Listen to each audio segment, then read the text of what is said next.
C'est l'une des dernières tendances sur Internet. Après la navigation dans les rues, le moteur de recherche Google propose d'aller plus loin en vous permettant, depuis votre ordinateur, de visualiser et d'entrer dans les commerces. Alors, comment sont réalisées ces visites virtuelles? Amélie Rigaudenzot et Benoît Bruer ont suivi dans le Loir-et-Cher le photographe agréé de Google. Image par image, cliché après cliché, aucun angle de ce restaurant de campagne n'échappe à l'objectif de Gilles. Bien attention parce que c'est vrai, c'est des détails qu'on voit. Oui.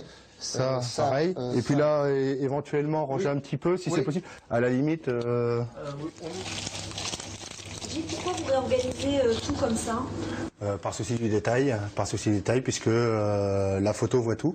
Donc voilà, on va sur l'image, on va se concentrer sur ce qui est négatif et pas forcément sur tout ce qui est positif. Donc le moindre détail et la moindre faute va se voir forcément sur la photo, enfin sur la visite virtuelle.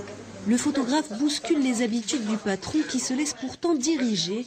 Il sait que le jeu en vaut la chandelle. On s'aperçoit qu'on travaille avec une clientèle d'habitués, une clientèle relativement locale. On a très peu communiqué en termes de publicité, en général. Peut-être encore moins sur Internet. Nous n'avons pas de site. On était vraiment ce qu'on appelle au strict minimum. Et donc, Gilles est venu nous présenter son projet, qui m'a paru un projet intéressant. De retour chez lui, Gilles va assembler ses prises de vue, plus de 100 au total, pour obtenir un résultat comme celui-ci. La visite est ensuite mise en ligne. Désormais, les frontières de la navigation ne s'arrêtent plus à la rue, mais bien à l'intérieur du commerce. Je vois un restaurant où je ne suis jamais allé sur une visite virtuelle. Pour réserver, par exemple, je peux voir directement où je veux réserver ma place, par exemple. Je vais inviter ma femme au restaurant, voilà, je vais regarder, bah tiens, on voudrait cet endroit-là parce qu'il me paraît vraiment sympa, à côté de la cheminée ou en terrasse, etc.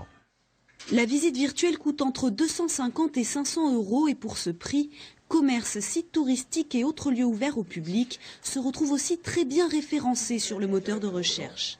Un petit luxe qui reste interdit à certains secteurs d'activité, comme par exemple les sex shops ou les clubs libertins.